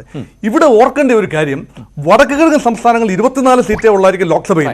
2 സീറ്റുകളാണ് ഇപ്പോൾ തെരഞ്ഞെടുപ്പ് നടന്ന നാഗാലാൻഡിലും മേഘാലയയിലും ത്രിപുരയിലും. ഈ 2 ലോക്സഭാ സീറ്റുകൾ മാത്രമാണ്. 60 നിയമസഭാ മണ്ഡലങ്ങളാണ്. ഇത് എണ്ണത്തിന്റെ കാര്യത്തിൽ വലിയ കാര്യമല്ല. ഈ 3 സംസ്ഥാനങ്ങളും കൂടെ എടുത്താലും കേരളത്തിന്റെ ജനസംഖ്യയുടെ പകുതി പോലും ഇല്ല എന്നതും നമ്മൾ ഓർത്തിരിക്കണം. എന്നിരുന്നാലും ഇതിനൊരു സിംബോളിക് വാല്യൂ ഉണ്ട്. ഇതിൽ തന്നെ നാഗാലാൻഡും മേഘാലയയും ക്രൈസ്തവ ഭൂരിപക്ഷ സംസ്ഥാനങ്ങളാണ്. ഭാരതീയ ജനതാ പാർട്ടിയെക്കുറിച്ച് വരുന്ന ഏറ്റവും വലിയ ഒരു വിമർശനമെന്ന് പറയുന്നത് ന്യൂനപക്ഷങ്ങൾക്ക് എതിര് നിൽക്കുന്ന മതേതര ജനാധിപത്യ ബദലുകൾ BJPക്കെതിരെ ഇപ്പോൾ സംഘടിപ്പിക്കുന്ന ഒരു തിരക്കിലാണ്. പക്ഷെ അതിനുള്ള ഒരു മറുപടി ഓടുന്ന പട്ടി കുരുമുഴ മുന്നേ എന്ന രീതിയിൽ BJP എറിയുന്നതിന്റെ ഭാഗമായിട്ടാണ് ഒരുപക്ഷെ തന്ത്രപരമായ അലയൻസുകൾ. പക്ഷെ ഇവിടെ ഓർക്കേണ്ട ഒരു കാര്യം, ഈ തന്ത്രപരമായ അലയൻസുകൾ ഉണ്ടെങ്കിലും സംസ്ഥാന പാർട്ടികൾ ഒരു പരിധി വരെ വളരെ സ്കെപ്റ്റിക്കലായിട്ടാണ് BJPയെ സമീപിക്കുന്നത്. ഉദാഹരണമായിട്ട് മേഘാലയയിലെ NPP, നാഷണലിസ്റ്റ് പീപ്പിൾസ് പാർട്ടി, അത് ഒറ്റയ്ക്ക് മത്സരിക്കാനുള്ള തീരുമാനമെടുത്തത് ഒരുപക്ഷെ സഹകരണത്തിലൂടെ വന്നാൽ ഭാരതീയ ജനതാ പാർട്ടി ഒരുപക്ഷെ ആ പാർട്ടിയെ, കോൺറാഡ് സാങ്മയുടെ പാർട്ടിയെ വിഴുങ്ങുന്ന ഒരു ഘട്ടത്തിലേക്ക് വരും. ശിവസേനയ്ക്ക് സംഭവിച്ചതുപോലെയും ആസാം ഗണപരിഷത്തിന് സംഭവിച്ചതുപോലെയും അങ്ങനെ സംഭവിക്കാനുള്ള സാധ്യത മുൻകൂട്ടി കിടന്ന് ഒരു കോൺഷ്യസ് അപ്രോച്ചാണ്. അതായത് ഈ 2018 താരതമ്യം ചെയ്യുമ്പോൾ ഈ പ്രാദേശിക പാർട്ടികൾ ഇത് കൃത്യമായി തിരിച്ചറിയുന്നുണ്ട് എന്ന് കൂടിയാണോ താങ്കൾ പറയുന്നത്? ഒരു പരിധി വരെ മേഘാലയയിൽ നോക്കുമ്പോൾ പ്രാദേശിക പാർട്ടികൾ തിരിച്ചറിയുന്നുണ്ട് എന്നാണ് കാണേണ്ടത്. പക്ഷെ നാഗാലാൻഡിൽ സ്ഥിതിഗതി വ്യത്യസ്തമാണ്. നാഗാലാൻഡിൽ ഈ NDPP എന്നുള്ള പാർട്ടി അവർ പക്ഷേ കൂടുതൽ സീറ്റുകളിൽ മത്സരിക്കുവാനുള്ള, അവിടെ BJP കുറച്ചുനാൾ കൂടെ നിർത്തിക്കഴിഞ്ഞ് പിന്നെ പതുക്കെ പതുക്കെ അവരുടെ സീറ്റുകൾ വിഴുങ്ങുകയാണല്ലോ. IPFTയുടെ കാര്യത്തിൽ അങ്ങനെ സംഭവിച്ചു. തവണ 10-5 മാറുകയുണ്ടായി. പക്ഷെ മറ്റൊരു കാര്യമുണ്ട്, ഈ സഖ്യകക്ഷികളെ സ്വന്തം പാളയത്തിലേക്ക് കൊണ്ടുവരുവാനുള്ള ബുദ്ധിപരമായ നീക്കം ഇപ്പോൾ കുറേയേറെ ചർച്ച ചെയ്ത വിഷയമാണ്. ഈ അപ്നാദൾ എന്ന് പറഞ്ഞ് ഉത്തർപ്രദേശിലുണ്ടായിരുന്ന അവരുമായിട്ട് സഖ്യമുണ്ടായിരുന്നുവല്ലോ, ചെറിയ പാർട്ടിയാണെങ്കിലും. അവർ നേരത്തെ കോൺഗ്രസിന്റെ പുറകെ നടന്നതാണ്, ഞങ്ങളെ ഒന്ന് ചേർക്കാൻ പറഞ്ഞ് മൈൻഡ് ചെയ്തില്ല. അമിത്ഷാ അങ്ങോട്ട് പോയി കണ്ട് അവരെ സ്വന്തം പാളയത്തിലേക്ക് കൊണ്ടുവന്നു. അത് ആദ്യ സമയങ്ങളിൽ BJP വിജയത്തിൽ നിർണായകമായ സ്വാധീനവും ചെലുത്തി. പിന്നീട് BJPക്ക് അവരെ ഉപയോഗപ്പെടുന്നതേ ഇല്ല, എങ്കിലും മാറ്റി നിർത്തിയിട്ടുമില്ല അല്ലെ. അങ്ങനെയുള്ള തന്ത്രപരമായ നീക്കങ്ങൾ BJP നടത്തുന്നുണ്ട്, അത് എത്ര ചെറിയ പാർട്ടികളാണെങ്കിൽ പോലും. ശരിയല്ലേ ശ്രീ മോഹൻ വർഗീസ്? പരിണതപ്രജ്ഞനായ ഒരു തന്ത്രജ്ഞൻ എന്ന നിലയിൽ ശ്രീ അമിത്ഷാ വടക്ക് കിഴക്കൻ സംസ്ഥാനങ്ങളുടെ കാര്യത്തിൽ പ്രത്യേക ശ്രദ്ധ എടുത്തതായി കാണാം. അവർക്കറിയാം BJP വളരെ ചെറിയൊരു കക്ഷിയാണ്, സീറോയിൽ നിന്ന് ശൂന്യതയിൽ നിന്നാണ് തുടങ്ങേണ്ടത്. അങ്ങനെ തുടങ്ങി വരുമ്പോൾ ഒരു സാമാന്യം ശക്തിയുള്ള പ്രാദേശിക പാർട്ടിയുടെ മുതുകിൽ കയറി, ചിറകിൽ കയറി മാത്രമേ BJPക്ക് ഒരു വേരുറപ്പിക്കാനാവൂ. അങ്ങനെ ഒരു ശ്രമമാണ് നാഗാലാൻഡിൽ നടന്നത്. അതുകൊണ്ടാണ് അവിടെ ഉണ്ടായിരുന്ന നാഗാ പീപ്പിൾസ് ഫ്രണ്ട് എന്നുള്ള പ്രബല പാർട്ടിയുടെ ഒരു ഉപവിഭാഗമായിരുന്നു ഇപ്പോൾ ഭരണത്തിലുള്ള NDPP എന്ന് പറയുന്ന party, nationalist democratic progressive party എന്ന് പറയുന്നത്. ആ ഒരു പാർട്ടിക്ക് 40 സീറ്റ് വെച്ച് നീട്ടുകയും ഭാരതീയ ജനതാ പാർട്ടി 20 സീറ്റിലേക്ക് ഒതുങ്ങുകയും ചെയ്യുമ്പോൾ അത് ഉറപ്പായി ഇപ്പോൾ പ്രതിപക്ഷത്തുണ്ടായിരുന്ന കക്ഷികളെ കൂടി ആ നാഗാ കരാറിന്റെ പേരിൽ ഒരുമിപ്പിക്കുന്ന ഒരു കാഴ്ചയാണ്. വെർച്വലി ഒരു പ്രതിപക്ഷമില്ലാത്ത രീതിയിലാണ് നാഗാലാൻഡ് തെരഞ്ഞെടുപ്പ് നേരിട്ടത്. അത് മാത്രമല്ല, അവിടെ ഈസ്റ്റേൺ നാഗാലാൻഡ് പീപ്പിൾസുമായി അമിത്ഷാ ചർച്ച നടത്തുന്നു. ഒരുപക്ഷെ തെരഞ്ഞെടുപ്പ് ബഹിഷ്കരിച്ചേക്കും എന്ന സൂചനകൾ ഉണ്ടായിരുന്നു. അതിനു മുമ്പ് അതിനെ കോംപ്രമൈസ് ചെയ്യുകയാണ്. അതായത് വളരെ ചെറിയ ഒരു ഗോത്രവിഭാഗം, പക്ഷേ അവർ വിമതരാണ്. അതുകൊണ്ട് തന്നെ അവരെ പോലും കണ്ട് അഡ്രസ്സ് ചെയ്ത് പോകാൻ കൂടി BJPക്ക് സാധിച്ചിട്ടുണ്ട്. ഓരോ ചെറിയ കാര്യത്തിലും നാഗാലാൻഡിന്റെ കിഴക്കൻ മേഖലയിൽ ഒരു ഫ്രോണ്ടിയർ നാഗാലാൻഡ് എന്ന രൂപത്തിൽ ഒരു സംസ്ഥാനത്തിന് വേണ്ടി ഗോത്രവർഗ്ഗക്കാരുടെ ഇടയിൽ ഒരു മുറവിളിയുണ്ട്. 7 ഗോത്രങ്ങളും 6 ജില്ലകളും അടങ്ങുന്ന ആ പ്രദേശം തീർച്ചയായും ഒരു ട്രബിൾ സ്പോട്ട് തന്നെയാണ്. അവിടെ പ്രശ്നങ്ങൾ മൂർധന്യത്തിലെത്തുന്നതിന് മുൻപ് തന്നെ വളരെ പെട്ടെന്ന് തന്നെ ചർച്ചകളിലൂടെ പരിഹരിച്ച് അവരെയും കൂടെ കോൺഫിഡൻസിൽ എടുത്തുകൊണ്ട്. പക്ഷെ നമ്മൾ ഈ അമിത്ഷായെയും മോദിയെയും ഇങ്ങനെ അഭിനന്ദിച്ചാലും അതൊരു കേന്ദ്ര ഭരണത്തിന്റെ ഒരു ബലമാണ്. അതിപ്പോൾ കോൺഗ്രസ് ഭരിച്ചുകൊണ്ടിരുന്നപ്പോഴും അങ്ങനെ തന്നെയാണ്. ആ ബലം അവർ ഉപയോഗപ്പെടുത്തുകയാണ്. അതിനെ മറികടക്കണമെങ്കിൽ ഇരട്ട എഞ്ചിനേക്കാൾ ശക്തിയേറിയ ഒരു എഞ്ചിൻ പ്രവർത്തിക്കേണ്ടതുണ്ട്. അങ്ങനെ ഒരു എഞ്ചിൻ ഇനി എന്ന് പ്രവർത്തിച്ചു തുടങ്ങുമെന്നാണ് ഇപ്പോൾ ആരുടെ നേതൃത്വത്തിൽ. ഇപ്പോൾ തൃണമൂൽ ഒന്ന് അയഞ്ഞിരുന്നുവെങ്കിൽ ഇല്ലേ, അതെ, ഒരു പക്ഷേ ത്രിപുരയിൽ കുറച്ചുകൂടി സീറ്റുകൾ നേടുവാൻ CPM കോൺഗ്രസ് സഖ്യത്തിന് കഴിയുമായിരുന്നു. ചെയ്യില്ലല്ലോ, ഉറപ്പുള്ള കാര്യമാണ്. തൃണമൂലിന്റെ ലക്ഷ്യവും CPM ഇല്ലാതാവുക എന്നുള്ളതാണ്, അല്ലെന്ന് പറയാൻ പറ്റില്ലല്ലോ. ശ്രീ ഷാജർ, അങ്ങനെ തന്ത്രപരമായ നീക്കം പോലും അവിടെ നടത്താമായിരുന്നു. ആരിത് ഏകോപിപ്പിക്കും എന്ന കാര്യത്തിൽ വളരെ സംശയമുള്ള ഒരു സമയമാണ്. എത്രയൊക്കെ വീമ്പ് പറഞ്ഞാലും അത്തരമൊരു മതേതര സഖ്യത്തിലേക്ക് എങ്ങനെ എത്തിപ്പെടാം? നിങ്ങൾക്ക് അനുകൂലിക്കുവാൻ പറ്റുമോ? റായ്പൂർ സമ്മേളനത്തിലെ പ്രമേയത്തെ അനുകൂലിക്കുവാൻ പറ്റുമോ? തെരഞ്ഞെടുപ്പുകൾ പരിശോധിച്ചാൽ ഇതുപോലെ ഇടതുപക്ഷത്തിന് സാധ്യതയുള്ള ഒരു സംസ്ഥാനം ഇനി വേറെയൊന്നില്ല താനും ഈ ഘട്ടത്തിൽ പരിശോധിക്കും പോലെ. ഷാജർ,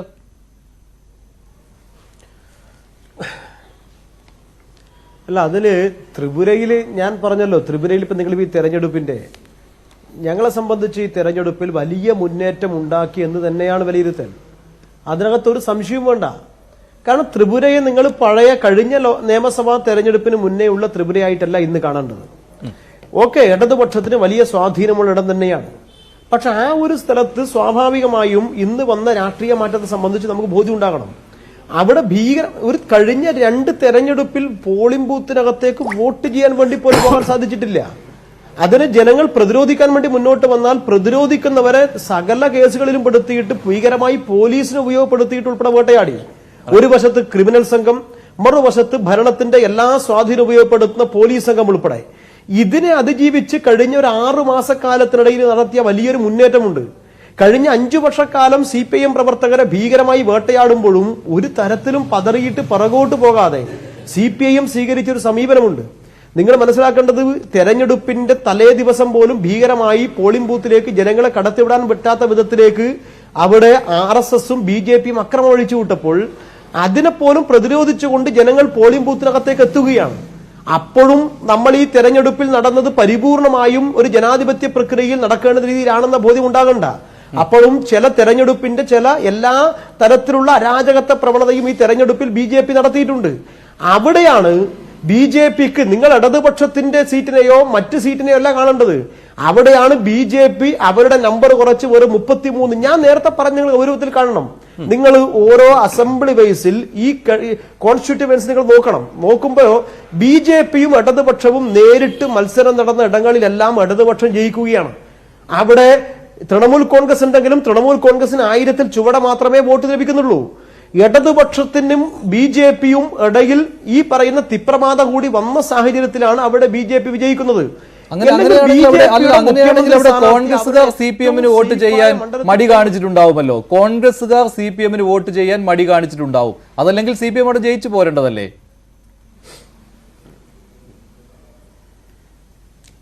അങ്ങനെയൊന്നും വിലയിരുത്താൻ വേണ്ടി പറ്റില്ലാണ്. കാരണം ഒരു തെരഞ്ഞെടുപ്പിൽ സ്വാഭാവികമായും നമുക്ക് ഈ തെരഞ്ഞെടുപ്പിന്റെ വോട്ടിംഗ് രീതിയെ കുറിച്ച് പരിശോധിച്ചു കഴിഞ്ഞാൽ നിങ്ങൾക്ക് ബോധ്യം ഉണ്ടാവുമല്ലോ. അത് അങ്ങനെയല്ല ഷാജൻ. അവിടുത്തെ ഗ്രൗണ്ട് റിയാലിറ്റി അവിടെ പോയ മാധ്യമപ്രവർത്തകർ തന്നെ പറഞ്ഞിട്ടുള്ളതാണ്.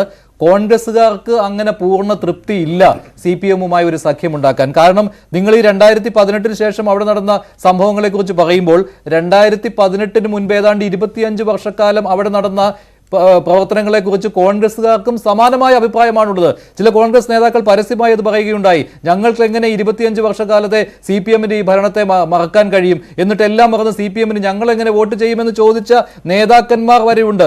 മണിക് സർക്കാർ പോലും, CPMന്റെ സമുന്നത നേതാവായ മുൻ മുഖ്യമന്ത്രിയായ മണിക് സർക്കാരിന് പോലും അത്ര കണ്ട് ഇഷ്ടമല്ലായിരുന്നു ഈ സഖ്യത്തോട്. അതുകൊണ്ടാണല്ലോ അദ്ദേഹം മത്സരിക്കാതിരുന്നത്. അതെ,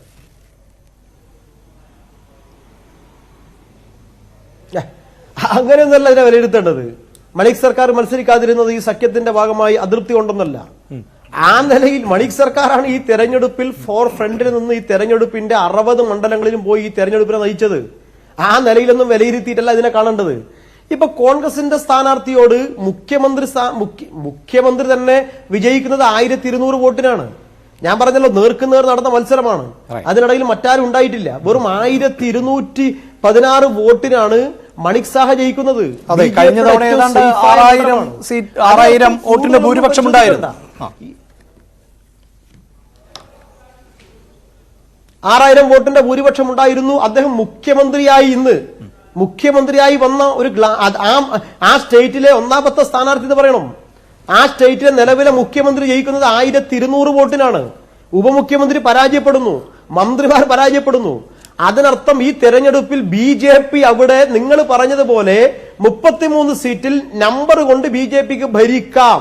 പക്ഷേ പ്രതിപക്ഷം എന്നുള്ള നിലയിൽ കഴിഞ്ഞ 5 വർഷക്കാലം ആ സംസ്ഥാനത്ത് ജനങ്ങൾക്കിടയിൽ BJPയുടെ ഭരണത്തിനകത്ത് വന്ന മുഴുവൻ തെറ്റിനെയും പ്രവണതയും ജനങ്ങൾക്ക് മുമ്പിൽ തുറന്നു കാണിക്കുകയും ഉറച്ച മതേതരത്വം ഉയർത്തിപ്പിടിച്ച് രാജ്യത്തിന്റെ ഭരണഘടനാ മൂല്യങ്ങൾ ഉയർത്തിപ്പിടിച്ചുകൊണ്ടാണ് CPM പ്രവർത്തിച്ചത്.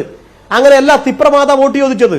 തിപ്രമാത വോട്ട് ചോദിച്ചത് പ്രാദേശികമായ വികാരവും അവിടെ ട്രൈബൽ മേഖലയിൽ ഒരു സ്റ്റേറ്റ് എന്ന വികാരമാണെങ്കിൽ അതല്ല CPM. BJP വോട്ട് ചോദിച്ചത് അങ്ങനെയല്ല. BJP വോട്ട് ചോദിച്ചത് അവിടെ മതമായിരുന്നു, വർഗീയതയായിരുന്നു, സകലതുമായിരുന്നു. പക്ഷേ ഈ രാജ്യത്തിന്റെ മതേതരത്വ മൂല്യം ഭരണഘടന തിപ്രമോദയുമായിട്ട് പോസ്റ്റ് പോൾ അലയൻസിനുള്ള സാഹചര്യം പോലും തള്ളിക്കളഞ്ഞിരുന്നില്ല സീതാറാം യെച്ചൂരി.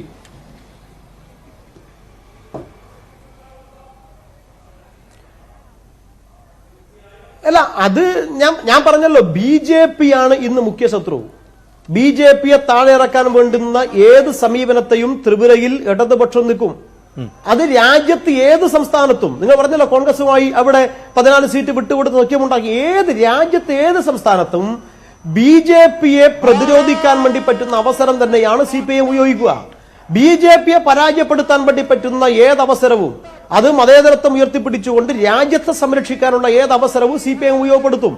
അത് മുൻപും അങ്ങനെയായിരുന്നു. 2004 ലോക്സഭാ തെരഞ്ഞെടുപ്പ് കഴിഞ്ഞപ്പോൾ 64 ഇടതുപക്ഷത്തിന്റെ MP-മാരെ അതിനകത്ത് ഒരു കോമൺ മിനിമം പരിപാടിയുടെ അടിസ്ഥാനത്തിൽ ഞാൻ താങ്കളിലേക്ക് വരാം. ഇപ്പോൾ കാണുന്ന ദൃശ്യങ്ങൾ BJP-യുടെ വിജയാഘോഷമാണ്. അല്പസമയത്തിനുള്ളിൽ പ്രധാനമന്ത്രി നരേന്ദ്രമോദി എത്തുമെന്നാണ് പ്രതീക്ഷിക്കുന്നത്. BJP-യുടെ ദേശീയ ആസ്ഥാനത്ത് ഇപ്പോൾ നദ്ദ എത്തിക്കഴിഞ്ഞു. BJP-യുടെ ദേശീയ അധ്യക്ഷൻ എത്തിക്കഴിഞ്ഞിരിക്കുകയാണ്. 7 മണിക്ക് എത്തിയേക്കാമെന്നാണ് നേരത്തെ ഉണ്ടായിരുന്ന റിപ്പോർട്ടുകൾ. പ്രധാനമന്ത്രി എത്തുമെന്നായിരുന്നു. എന്തായാലും അല്പസമയത്തിനുള്ളിൽ പ്രധാനമന്ത്രിയെ പ്രതീക്ഷിക്കാം. പ്രവർത്തകരെ അദ്ദേഹം അഭിസംബോധന ചെയ്യും. BJP-യുടെ വിജയം, വടക്കു കിഴക്കൻ സംസ്ഥാനങ്ങളിലെ BJP-യുടെ വിജയം ആഘോഷിക്കുകയാണ് പ്രവർത്തകർ. അദ്ദേഹം 2024 ബന്ധിപ്പിക്കുകയും ചെയ്യും എന്നുള്ളതാണ് വളരെ പ്രധാനപ്പെട്ടതായി മാറുന്നത്. Shri doctor G. ഗോപകുമാർ, പ്രധാനമന്ത്രിയുടെ പ്രസംഗം അത് വളരെ പ്രധാനപ്പെട്ടതായിരിക്കും. കാരണം ഇനി 2024 റോഡ് മാപ്പിലാണല്ലോ BJP. അതിനൊരു ഉത്തേജനമായി വർത്തിക്കുന്നതാണ് വടക്കിഴക്കൻ സംസ്ഥാനങ്ങളിലെ ഈ ജയം. ഇനിയും തെരഞ്ഞെടുപ്പുകൾ ബാക്കിയാണ് അല്ലേ?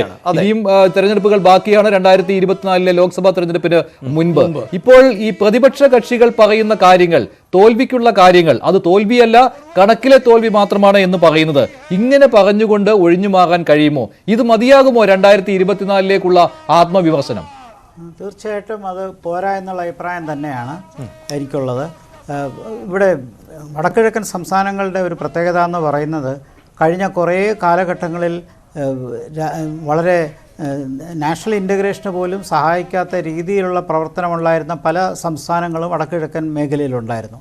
അവയെല്ലാം തന്നെ മുഖ്യധാര രാഷ്ട്രീയത്തിലേക്ക് വരാൻ സമീപകാലത്തെ ഒരുപാട് ഡെവലപ്മെൻറ്റ്സ് സഹായിച്ചു. അതിനോടൊപ്പം തന്നെ കോൺഗ്രസ് ഭരിക്കുമ്പോഴും വടക്കിഴക്കൻ സംസ്ഥാനങ്ങളിലെ ഭരണം കേന്ദ്ര ഭരണവുമായിട്ട് താതാത്മ്യമായിട്ട് അന്നും ഒരു ഡബിൾ എഞ്ചിൻ ഗവൺമെൻറ്റിൻ്റെ ഒരു ഐഡിയ കോൺഗ്രസ് ഭരിച്ചപ്പോഴും ഉണ്ടായിട്ടുണ്ട്, ഇല്ലയെന്ന് പറയുന്നില്ല. പക്ഷേ ഇപ്പോഴുണ്ടാകുന്നൊരു വ്യത്യാസം എന്ന് പറയുന്നത്, വടക്കിഴക്കൻ മേഖലയിൽ അടിസ്ഥാന സൗകര്യങ്ങൾ വർദ്ധിപ്പിക്കാൻ വേണ്ടിയുള്ള ശ്രമങ്ങൾ കേന്ദ്ര ഗവൺമെൻറ് ചെയ്യുമ്പോൾ അത് പിന്തുണയ്ക്കാൻ വടക്കിഴക്കൻ സംസ്ഥാനങ്ങളിൽ, ഇപ്പോൾ അരുണാചൽ പ്രദേശ് നമ്മൾ എടുത്തു പറയേണ്ട കാര്യമാണ്, അത് തെരഞ്ഞെടുപ്പ് നടന്നൊരു മേഖലയല്ല. അവിടെ പോലും ചൈനയുമായിട്ട് അതിർത്തിയുള്ള സ്ഥലത്ത് പോലും ഡൽഹി ഗവൺമെൻറ്റുമായിട്ട് പഴയ കാലത്ത് നമ്മളവിടെ ചെന്ന് കഴിഞ്ഞാൽ നോർത്ത് ഇന്ത്യയിൽ നിന്ന് ഇല്ലെങ്കിൽ ഇന്ത്യയിൽ നിന്ന് നമ്മൾ ഏത് സംസ്ഥാനത്ത് നിന്ന് ചെന്ന് കഴിഞ്ഞാൽ അവർ ആദ്യം ചോദിക്കുന്നത് okay you have come from India എന്നാണ് ചോദിക്കുന്നത്. ആ വികാരമെല്ലാം മാറി കൂടുതൽ വികസനത്തിന് വേണ്ടി താല്പര്യം മോഹൻ പറഞ്ഞ ആ south act east policy electoral പൊളിറ്റിക്സിൽ മാത്രമല്ല വികസനത്തിൻ്റെ കാര്യത്തിലും കാണിക്കുമ്പോൾ അവിടെയുള്ള മേഖലകളിലെ ജനങ്ങൾ ഭരിക്കുന്ന ഗവൺമെൻറ് ഡൽഹിയിലെ ഗവൺമെൻറ്റിനെ പിന്തുണയ്ക്കും. അത് കോൺഗ്രസ് ആയാലും BJP ആയാലും അതിവിടെയും ഉണ്ടായിട്ടുണ്ട്. അത് നിഷേധിക്കേണ്ട, അങ്ങനെ ഒരു സാഹചര്യമുണ്ട്. അത് അവരുടെ വികസനത്തിന് ആവശ്യമാണ്. മുഖ്യധാര വികസന മേഖലയിൽ പെടാത്തൊരു സ്ഥലമാണ് വടക്കിഴക്കൻ മേഖല. അതുകൊണ്ട് തന്നെ അവർക്ക് ഇത്തരം സപ്പോർട്ട് ഡൽഹിയുടെ ആവശ്യമാണ്. അത് അങ്ങനെയുള്ള പിന്തുണ അവർക്ക് ലഭിച്ചിട്ടുണ്ട്. പിന്നെ ഈ ചോദ്യത്തിലേക്ക് വന്നു കഴിഞ്ഞാൽ, ഇത് തീർച്ചയായിട്ടും സ്റ്റാലിൻ്റെ പ്രസ്താവനയൊക്കെ നമ്മൾ ഇന്ന് വായിക്കുകയുണ്ടായി. അദ്ദേഹം പറയുന്നത് സംസ്ഥാന രാഷ്ട്രീയത്തെ മറക്കണം, സംസ്ഥാന രാഷ്ട്രീയത്തെ പൂർണ്ണമായിട്ട് മറന്നുകൊണ്ട് നമുക്ക് ദേശീയ രാഷ്ട്രീയത്തെ കാണാമെന്നാണ്. പക്ഷേ ഇതിൻ്റെ പരിമിതി എന്താണ്? ഓരോ സംസ്ഥാനത്തിലുമുള്ള പ്രതിപക്ഷത്തിൻ്റെ വോട്ട് സപ്ലൈ അത് ഏകോപിച്ച് കൊണ്ടുവന്ന് BJP-ക്കെതിരായിട്ട് വരാനുള്ളൊരു സാഹചര്യം ഇപ്പോൾ സൃഷ്ടിച്ചിട്ടുണ്ടോ? 77 അടിയന്തരാവസ്ഥയ്ക്കെതിരെ വന്നപ്പോഴുണ്ടായ ഒരു ഏകോപനം, പിന്നീട് 89 രാജീവ് ഗാന്ധിയെ പുറത്താക്കാൻ വേണ്ടി VP സിംഗിനെ പ്രൊജക്റ്റ് ചെയ്തപ്പോൾ കൊണ്ടുവന്ന ഏകോപനം, അങ്ങനെ ഒരു ഏകോപനത്തിൻ്റെ സാഹചര്യം ഇപ്പോൾ ദേശീയതലത്തിൽ ഉണ്ടായിട്ടുണ്ടോ? നമുക്ക് വളരെ വ്യക്തം. അന്ന് 77 ജയപ്രകാശ് നാരായണൻ ഉണ്ടായിരുന്നു, 89 VP Singh projected prime minister കാൻഡിഡേറ്റാണ്. അങ്ങനെ തന്നെ സംഭവിക്കുകയും ചെയ്തു. ഇവിടെ അതിനുള്ള സമയമായിട്ടില്ല എന്ന് പറഞ്ഞാൽ പോലും നമ്മുടെ മുമ്പിൽ നമുക്ക് 3-4 പ്രധാനമന്ത്രി സ്ഥാനാർത്ഥികൾ തയ്യാറായി നിൽക്കുന്നുണ്ട്. പക്ഷേ ഇങ്ങനെ വരുമ്പോഴും ശ്രീ ഗോപകുമാർ, കോൺഗ്രസ് അല്ലാതെ മറ്റാരെയെങ്കിലും അതിന്റെ നേതൃത്വത്തിൽ പ്രതിഷ്ഠിക്കുവാൻ കഴിയുമോ? സ്റ്റാലിൻ പറഞ്ഞു വെക്കുന്ന കാര്യത്തിൽ കോൺഗ്രസിനെ തള്ളി പറയുന്നില്ല സ്റ്റാലിൻ. സംസ്ഥാനങ്ങളിലെ കാര്യങ്ങളൊക്കെ മറക്കൂ എന്ന് പറയുമ്പോൾ കോൺഗ്രസ് തന്നെ നേതൃത്വം വഹിക്കണം എന്ന രീതിയിലാണ് സ്റ്റാലിൻ്റെ പ്രസ്താവന വന്നിരിക്കുന്നത്. പക്ഷേ ബീഹാറിൽ ഇപ്പോൾ തന്നെ വലിയ രീതിയിലുള്ള സഖ്യരൂപീകരണമൊക്കെ നടക്കുകയാണ്. ഈ മൂന്നാം മുന്നണി എന്നുള്ളത് തികച്ചും അപ്രസക്തമായ ഒരു കാര്യമാണ് എന്ന കാര്യത്തിൽ യാതൊരു സംശയവുമില്ലല്ലോ. പ്രധാനമന്ത്രി നരേന്ദ്രമോദി BJP ആസ്ഥാനത്തേക്ക് എത്തുകയാണ്. അല്പസമയത്തിനുള്ളിൽ അദ്ദേഹം പ്രവർത്തകരെ അഭിസംബോധന ചെയ്യും. വടക്കു കിഴക്കൻ സംസ്ഥാനങ്ങളിലെ തിളക്കമാർന്ന വിജയം അദ്ദേഹം എങ്ങനെയാണ് അത് വർണ്ണിക്കാൻ പോകുന്നത്, അതാണ് ഇവരും ഉറ്റുനോക്കുന്നത്. നിരവധി പ്രവർത്തകരാണ് വിജയം ആഘോഷിക്കാൻ വേണ്ടി തടിച്ചുകൂടിയിരിക്കുന്നത്. അല്പസമയത്തിനുള്ളിൽ പ്രധാനമന്ത്രി അദ്ദേഹം BJP-യുടെ ഓരോ വിജയം കഴിയുമ്പോഴും ഇത്തരത്തിലുള്ള അഭിസംബോധന നടത്താറുള്ളതാണ്. അഭിസംബോധന ചെയ്യാൻ ഇത്രയധികം അവസരം ലഭിക്കുന്ന ഒരു പ്രധാനമന്ത്രി എന്ന് കൂടി പറയേണ്ടി വരും. നേരത്തെ ഗുജറാത്ത് ഉൾപ്പെടെയുള്ള സംസ്ഥാനങ്ങളുടെ തെരഞ്ഞെടുപ്പിന് ശേഷം സമാനമായ ഒരു കാഴ്ച ഇത് ആവർത്തിക്കുകയാണ്. ഓരോ നിയമസഭാ തെരഞ്ഞെടുപ്പുകൾ കഴിയുമ്പോഴും അവിടെയെല്ലാം BJP-യെ സംബന്ധിച്ചിടത്തോളം കൃത്യമായ തെരഞ്ഞെടുപ്പ് തന്ത്രങ്ങൾ മെനയാൻ സാധിക്കുന്നു. ആ തന്ത്രത്തിലൂടെ അവർക്ക് വിജയമുറപ്പിക്കാൻ ഒരുപക്ഷെ രാഷ്ട്രീയ എതിരാളികൾ ടെക്നിക്കൽ എന്ന് പറയുമ്പോൾ, അല്ലെങ്കിൽ ഈ അക്കങ്ങളിൽ BJP-യാണ് മുന്നിൽ എന്ന് പറയുമ്പോൾ, അധികാരത്തിൽ അത് തന്നെയാണ് പ്രധാനപ്പെട്ടത്. അങ്ങനെ അധികാരത്തിലേറാൻ പറ്റുന്നു. ശ്രീനിവാസ് കൃഷ്ണനിലേക്ക് പോയിട്ട് നേരെ പ്രധാനമന്ത്രി അത്രയും സമയം കിട്ടുമെന്നാണ് തോന്നുന്നത്. ശ്രീനിവാസ് കൃഷ്ണൻ, താങ്കളോട് ചോദിക്കാനുള്ളത്, ഈ കോൺഗ്രസിന്റെ പ്ലീനറി സമ്മേളനത്തിലെ പ്രമേയത്തെ അതിനെ പ്രതിപക്ഷ പാർട്ടികൾ പല രീതിയിൽ തന്നെ ഇപ്പോഴും കാണുകയാണ്. നിങ്ങളുടെ നല്ലൊരു പ്രമേയമായിരുന്നു, അതാണ് രാജ്യത്തിന് ആവശ്യമെന്ന കാര്യത്തിൽ രാഷ്ട്രീയ നിരീക്ഷകർക്ക് യാതൊരു സംശയവുമില്ല.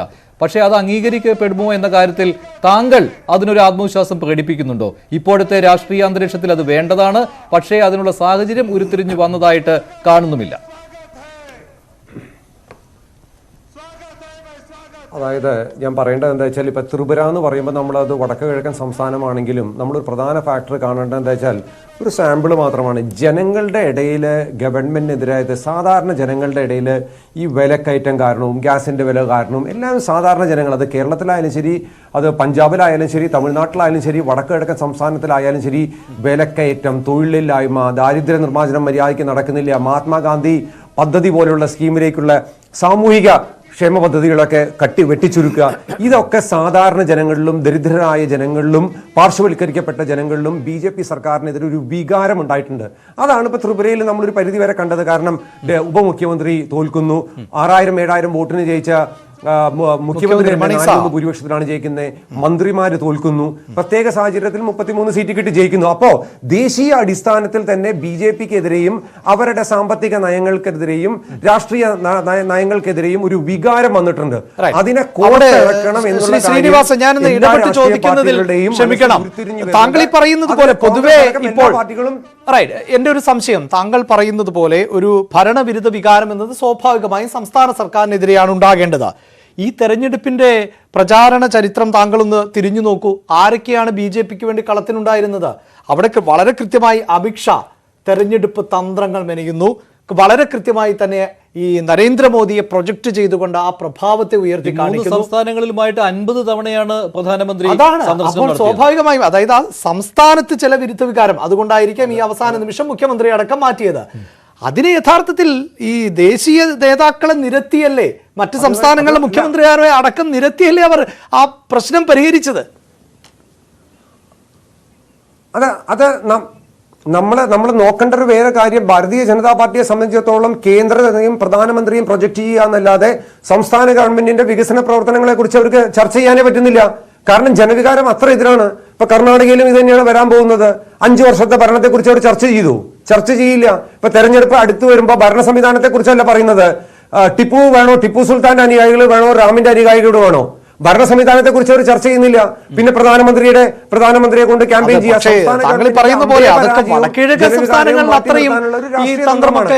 രാഷ്ട്രീയ തന്ത്രത്തെ ജനങ്ങൾ അറിഞ്ഞു തുടങ്ങി. എന്താണെന്നും കൂടി ആവർത്തിക്കാം. ഈ നാഗാലാൻഡ് ഒക്കെ പോലെയുള്ള സംസ്ഥാനങ്ങളിൽ താങ്കൾ പറയുന്നത് പോലുള്ള അതാണല്ലോ നേരത്തെ ഈ ന്യൂനപക്ഷങ്ങൾക്ക് പോലും BJP-യോട് അതൃപ്തി ഇല്ല എന്ന രീതിയിലാണല്ലോ ഈ മോഹൻ വർഗീസ് സാറും ഗോപകുമാർ സാറും ഒക്കെ ചൂണ്ടിക്കാണിച്ചു, പ്രത്യേകിച്ച് നാഗാലാൻഡിൽ. അതെ, നമ്മൾ അതൊരു തെറ്റിദ്ധാരണ. നാഗാലാൻഡിലൊക്കെ പ്രാദേശിക പാർട്ടികൾക്കാണ് മുൻതൂക്കം നിൽക്കുന്നത്. നാഗാലാൻഡിലും മേഘാലയയിലും അവരുടെ കൂടെ കൂടിയാൽ പോലും പ്രാദേശിക പാർട്ടികൾക്കാണ് അവിടെ. ഞാൻ പറയട്ടെ ശ്രീനിവാസൻ കൃഷ്ണൻ, BJP അവരുടെ കൂടെ കൂടിയാൽ പോലും ഈ പ്രാദേശിക കക്ഷികളോട് എന്തുകൊണ്ട് ജനങ്ങൾക്ക് എതിർപ്പ് വരുന്നില്ല?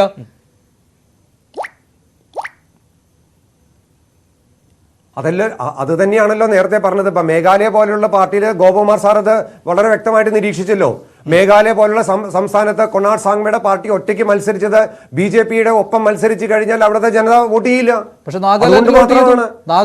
അതുകൊണ്ട് മാത്രമാണ്. പിന്നെ കേന്ദ്ര ആര് ഭരിക്കുന്നുവോ, അത് കോൺഗ്രസ് ആയാലും ശരി BJP ആയാലും ശരി, കേന്ദ്രത്തിലുള്ള സർക്കാരിന്റെ പിന്തുണയില്ലാതെ വടക്ക് കിഴക്കൻ സംസ്ഥാനങ്ങൾക്ക് ദൈനംദിന ചെലവ് പോലും മുന്നോട്ട് കൊണ്ടുപോകാൻ പറ്റില്ല എന്നുള്ള യാഥാർത്ഥ്യം കൂടിയുണ്ട്. അതുകൊണ്ടാണ് ഇപ്പൊ മേഘാലയയിൽ പോലും BJP പിന്തുണ പറയുമ്പോഴും പിന്തുണ ആവശ്യമില്ലെങ്കിലും ആ മുന്നണിയുടെ ഭാഗമാക്കാൻ അവിടെയുള്ള പ്രാദേശിക പാർട്ടികൾ തയ്യാറാവുന്നത്. ഇതൊക്കെ യാഥാർത്ഥ്യങ്ങളാണ്. വലിയ നഷ്ടവുമല്ല ഇപ്പോഴും സംഭവിച്ചുകൊണ്ടിരിക്കുന്നത്. അല്ല, കോൺഗ്രസിനുണ്ടായിരുന്ന നഷ്ടം എന്ന് പറഞ്ഞാൽ നമുക്കൊരു ശരി സംഘടനാ ദൗർബല്യങ്ങൾ കൊണ്ട് ഞങ്ങളുടെ നേതാക്കന്മാരൊക്കെ TMCയിൽ പ്രവേശിച്ചിട്ടുണ്ട്. പക്ഷെ TMCക്കും തൃണമൂൽ കോൺഗ്രസ് പാർട്ടിക്കും മെച്ചൊന്നും ഉണ്ടായിട്ടില്ല. ഞാൻ എന്റെ ഓർമ്മ കറക്റ്റ് ആണെങ്കിൽ 4-5 സീറ്റിൽ തൃണമൂൽ കോൺഗ്രസിന് നേട്ടമുണ്ടാക്കാൻ കഴിഞ്ഞില്ല. കോൺഗ്രസിനെ അവിടെ വിഴുങ്ങി തൃണമൂൽ. അതെ,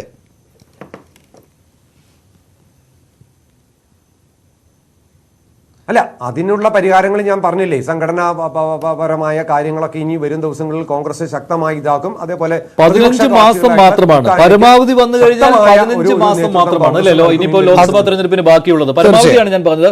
15 മാസം മാത്രമേ ലോക്സഭാ തെരഞ്ഞെടുപ്പിന് ബാക്കിയുള്ളൂ. അത് തന്നെ ഒരു വർഷം തയ്യാറെടുപ്പുകൾ നേരത്തെ തുടങ്ങണമല്ലോ. അപ്പോഴും സംഘടനാ ദൗർബല്യങ്ങൾ 15 മാസം മാത്രമല്ല, ഞാനിപ്പോ കൂട്ടി പറഞ്ഞതാണ്. അല്ല, കേന്ദ്ര ജനകീയ വികാരം ഗവൺമെന്റിനെതിരായിട്ട് വരുന്നു എന്ന് പറഞ്ഞാൽ 15 മാസം മുതലല്ല, അതിനു മുമ്പ് പോലും ഭാരതീയ ജനതാ പാർട്ടി തെരഞ്ഞെടുപ്പിന് വരാനുള്ള സാഹചര്യം കൂടി പ്രതിപക്ഷ കക്ഷികൾ. തീർച്ചയായും അവിടെയാണ് ഈ 21 സീറ്റിൽ നിന്ന് 5ലേക്ക് ചുരുങ്ങിയ മേഘാലയ അടക്കം നമുക്ക് സംശയത്തോടെ അല്ലെങ്കിൽ ഈ പറയുന്ന ആത്മവിശ്വാസത്തോടെ കോൺഗ്രസിൽ എങ്ങനെ നേരിടാൻ സാധിക്കും എന്ന് സംശയിക്കുന്നത്.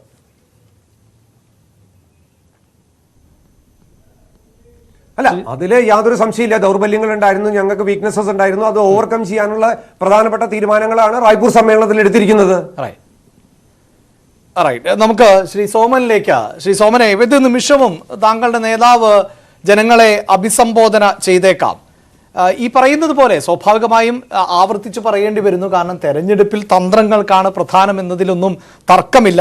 അപ്പോഴും ഈ പ്രതിപക്ഷത്തിന്റെ ആത്മവിശ്വാസം, അതിനെ നമുക്ക് പൂർണ്ണമായും തള്ളിക്കളയാനൊന്നും സാധിക്കില്ല. ഒരു ഓവർ കോൺഫിഡൻസിലേക്കൊക്കെ കാര്യം എത്തുന്നുണ്ടോ? കാരണം ഈ മേഘാലയയിലും അല്ലെങ്കിൽ ത്രിപുരയിലും നാഗാലാൻഡിലുമൊക്കെ പ്രതീക്ഷിച്ചിടത്ത് നിന്ന് ഒരു പക്ഷേ എണ്ണത്തിൽ കുറവുണ്ടാകാം, എങ്കിലും അതിൽ നിന്ന് വലിയ മാറ്റമൊന്നും ഉണ്ടാകില്ല എന്ന് പറയുമ്പോഴും ചില നിരീക്ഷണങ്ങൾ സ്റ്റാലിന്റെ വാക്കുകൾ അത് BJP ഭയക്കേണ്ടതാണ്. സ്റ്റാലിന് പക്ഷെ നഷ്ടപ്പെടാനൊന്നുമില്ലായിരിക്കാം. പക്ഷേ മറ്റു നേതാക്കൾ പ്രധാനമന്ത്രി പദം മോഹിച്ച് നടക്കുന്ന ആളുകളാണ്. മാത്രമല്ല, ഇതിൽ ഏറ്റവും പ്രധാനപ്പെട്ടത് നമുക്ക് ഈ നേരത്തെ സൂചിപ്പിച്ചതുപോലെ തന്നെ ഈ പ്രാദേശിക പാർട്ടികൾ അവരെ വിഴുങ്ങുന്നത് തിരിച്ചറിഞ്ഞുകൊണ്ട് ഒറ്റയ്ക്ക് മത്സരിച്ച ഒരു സാഹചര്യം മേഘാലയാണ് നമ്മൾ പറഞ്ഞു നിർത്തിയത്.